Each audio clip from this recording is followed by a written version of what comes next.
Greetings, everybody. I don't know. Surely, this is an excellent time in history for random acts of kindness, for stepping outside of oneself and just doing something for somebody else for no particular good reason. It'll make you feel better.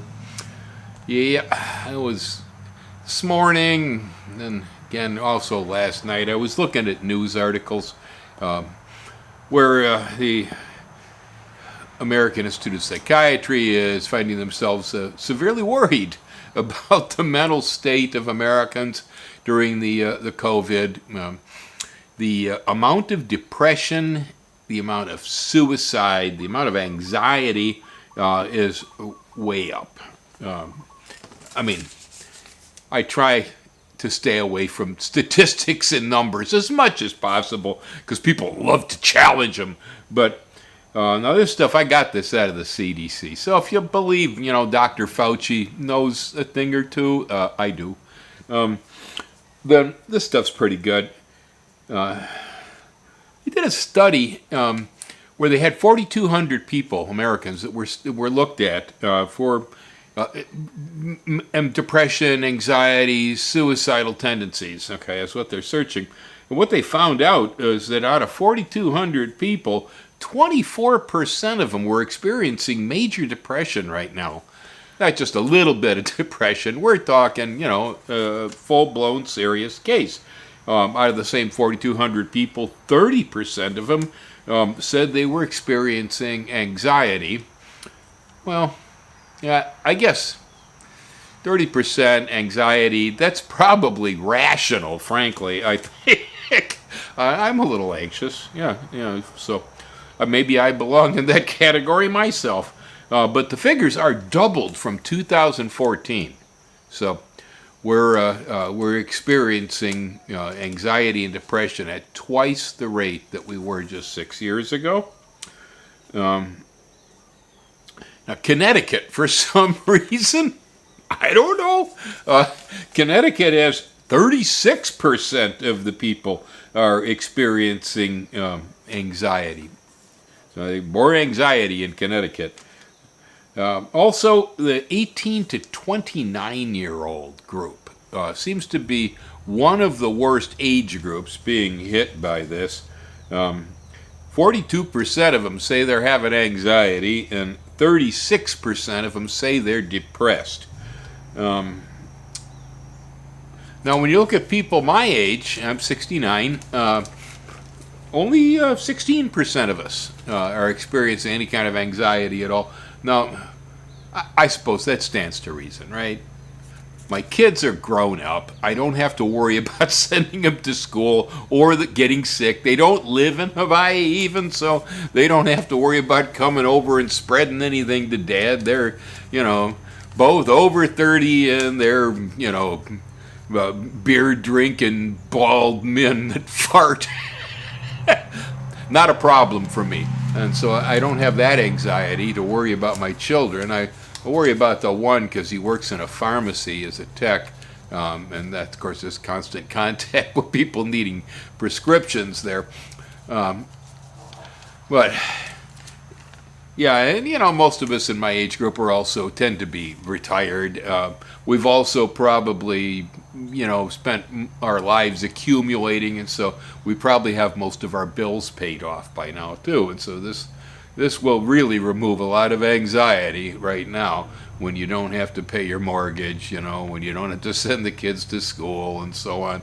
Plus, I think a lot of us in that age group, we've been through a lot. And, this is pretty bad. It might be the worst, I don't know. But it isn't the first time I've seen the world fall apart in my life, okay? Yeah, it's not the first time.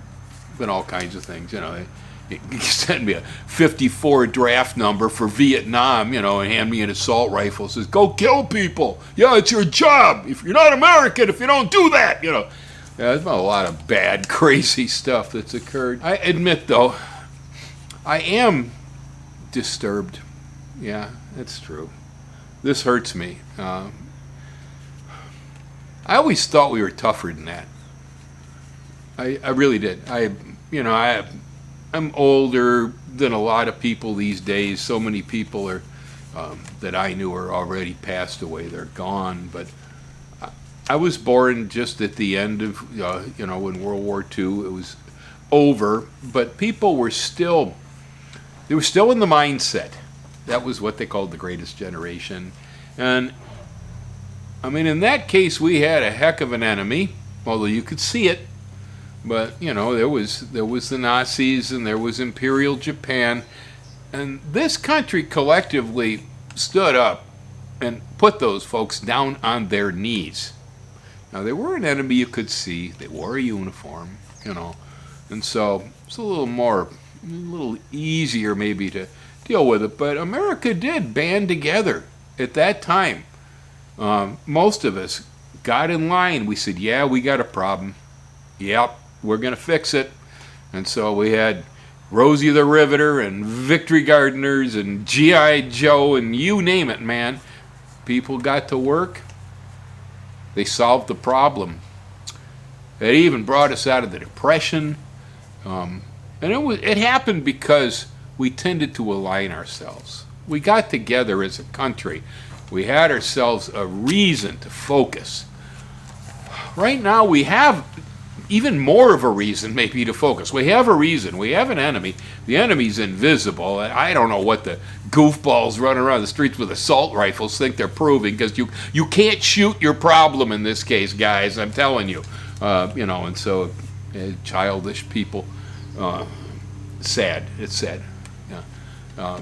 Because creating chaos seems to be whether you're, Russian military hacking America's internet, or whoever you are, U.S. citizens even setting stores on fire, whatever you're up to. If you're not doing good works, you're not doing anything any good. That's as simple, You can't make a silk purse out of a sow's ear. That's what my grandpa always said to me. That's the old German expression, meaning you take an ear from a pig, and there's no way you can make something beautiful out of that. It's just not going to happen. It's the same now. If we don't get together with goodwill in our hearts as a nation and decide that we're going to fix our problems, we're going to win this war, and we're going to do it with positive attitude instead of being depressed, having anxiety over it, I think I'll kill myself, things are so bad, that's pretty sad. I really always thought that we had our heads glued together better than that. I remember a generation that did. Most of them are passed away now. I kind of sit in the middle of that because I live with my grandparents, and I remember older Americans and how they were. They didn't sit around talking about how depressed they were most of the time. I'll tell you that. I should hope, really, that, I have said in numerous videos already in the past that I do believe this virus has an effect on the way we think. I'm still quite convinced that it does. There's a lot of evidence. Most of it's in England, because we're not worried about this. We ain't worried about the darn virus. You can't get Americans to wear a mask, let alone study the thing. But in England, they're finding studies where people are experiencing long-term COVID fog, inability to think clearly. They're experiencing hallucinations. Yeah, one woman's got lions and monkeys running around in her house. So it does affect the mind. It may be a respiratory disease, but it does have an effect on the way we think. And if these numbers I got here in front of me, where 24% of 4,200 people say they're majorly severely depressed, if that's occurring because the virus is impacting us directly, that this is an effect of a disease that's affecting the way that people are thinking, then I definitely, certainly have compassion here. Otherwise, though, if it ain't the virus, my suggestion is, hey, go out and do something good for somebody. Yeah, you sit around, you worry about yourself, you worry about the virus, you worry about this, that, you worry about you haven't got a job even, these are all, legitimate things, right? Yeah, it's all concern. But by extending yourself and for no good reason, just doing something that might make somebody else smile today, you're going to feel a little bit better too. Yeah, I didn't think this up. I was listening to the Dalai Lama the other day, and this was his advice too. Go do something good for somebody. I agree with it. I mean, you know, here I am. I'm in front of the camera. I'm appealing to you peoples out there. I have a message. Sometimes I'm telling stories that are interesting to listen to. Sometimes I'm just trying to be funny. Other times I'm showing off the pretty vegetables or tasting good stuff, Who knows what I'm talking about? I just like to talk. But I understand something. And I know that there are people out there that actually like to hear me talk. It makes them feel good when I do it. That's why I keep doing it. I mean, I get a little bit of money from the ads they plaster on this channel and stuff, and I like that. It's good. But that isn't the major reason why I stay here on this camera on social media. The main reason is because if I offer something to the world, and a viewer comes back to me with a comment and says, "Bill, thank you so much for that. I've been looking for it." Well, you don't know how that makes me feel. Yeah, I had no money on earth, that could compare to that. When you help another person and you can honestly tell that that person was thankful for what you did, it makes everything better. And honestly, I kind of get it almost every day from people, feedback about, they're glad what I'm doing here. And so I keep doing it, mostly just for that reason.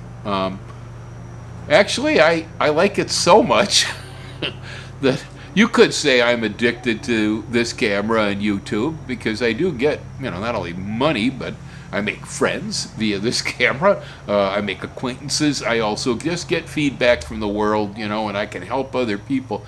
I probably get down on my hands and knees and start kicking and screaming like some kind of junkie if you took my YouTube channel away from me. It's important to me, but it's apparently important to other people too. That's why I keep doing it. That's the main reason. That's the main reason I've been careful during this whole COVID thing. Try to have good words, to try to say things to people that might make them happy, show them something that's beautiful. I don't know. Just do something good. I was a teen. I was probably about 17 years old, and I was naive, okay? Maybe I'm still naive, but there was a point in life where I decided that I wanted to leave the world a better place. That was a decision. I looked around. I didn't like some of the things I saw going on, and I said, I can do better. While I'm here on Earth, I can do works that will at least try to make life here better for everybody and everything. Now, I haven't always succeeded at that, but I haven't given up on it either. The only time you ever fail is when you quit, and I haven't quit on trying to make the world a better place. It's a worthwhile activity, believe me. It will make you feel good. It will make others feel good. You don't have to hate. You don't have to be angry. Division is not how you find a better place. Inclusion, where everybody is embraced. Because right now, the figures I've seen, for instance, on minorities for depression increase, and on the LGBT community, these folks are kind of a little bit more on the fringe. They're worse off than the rest of us. And the suicide rate in the gay community is outstripping everybody else. And so basically, right now, depression has increased threefold over what it was before COVID. When you're depressed, you can't think straight. You don't get any clear thoughts. Worse, if you stay depressed, your brain rewires to match it. Yeah, it's called neuroplasticity. If you're a smiley guy and you're thinking happy thoughts all the time, the brain usually wires in that direction. When you're depressed and you're down and everything looks miserable, then the brain begins to react to that, and it begins to create a scenario that matches your thoughts. And so the world does turn dark. And the longer you do this, the more you persist, the worse it becomes. Because your brain wiring is the way you see the world. It's your reality. Your thoughts are your real, okay? Call me a clowny moron, but I still got a smile. I got anxiety. I don't like what's happened here. There's, no way. But we can't help really what's happened as far as the fact that this is a disease. We got to deal with it. You can't ignore it. You can't deny it, You can't spin it. It's a disease. You can't see it. You can't shoot it with your assault rifle, guys. A flamethrower doesn't work on it, and so on and so forth. Washing your hands, wearing a mask, these things will help an awful lot, Trying to maintain some social distancing. Being creative is all get out. If you feel like you're not getting it, the world's gone wrong, nothing's right anymore, well, sit down and try to figure out a way to make it better. Everybody has that ability. We all do, even though we can't see we have it because of the way we feel, in a sense, we almost got nothing to worry about. Hardly. It ain't the first time the world's been through turmoil like this. You know what the worst part of it is? It's worrying over it. It's the fear, I have nothing to fear but fear itself, It's like that. So we bite our fingernails over it. I got the lizard over here on the wheel of my truck watching me. He thinks, the guy talks pretty good. I like this story. Yeah. So, that's my message to everybody out there today. If I could just communicate, just go do something nice. Go pick a flower and hand it to somebody. Make a joke. I don't know. Bake a pie and give it to somebody. It doesn't really matter, I don't think. Do something nice. Step out of yourself. It'll help you. And keep doing it. Don't stop. There's no reason you should stop. Because the only way we're going to get through this thing, we ain't going to get through with it by running around screaming, burning everything, and complaining about masks, creating division, and garbage. It's garbage. It's all it is. Nothing about it that's of any value whatsoever. Only way we're going to get through this thing is together. And we're going to have to get through it together with a certain amount of care, respect, and kindness. Yeah. You better believe that nurse that's over you while you got the ventilator on. That's kindness that keeps her there, That's what holds it all together. Anger, ugliness, aggression, these things just really, they're actually almost diseases. They indicate that we have a problem in our society that probably needs some addressing. But the anger doesn't fix it. Negotiations do.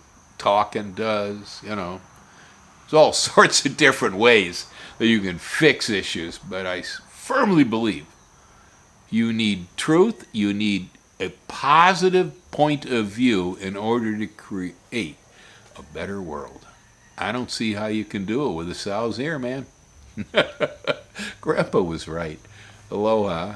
Because the other expression the guy used to have, which I also think was rural German, was, I'd bring him my bicycle for the 5th time and I'd crack the frame. Oh, Grandpa, could you fix my bicycle for me? And he'd go, how many times you going to break this? He goes, I can't fix this, no. Paint it and throw it out. That's what he used to say. I followed that throughout my life. When I have something that I don't want anymore, I'll take it and set it out on the curb with a sign that says free. And boy, I'll tell you, it disappears real quick. Yeah, I don't need a recycling service. Yeah, and this country is getting pretty close to time to paint it and throw it out if we don't get our stuff together, band together as Americans. And start going in a nice direction here. We need a good direction, and we need to be heading there collectively. Can't do it alone. Be happy.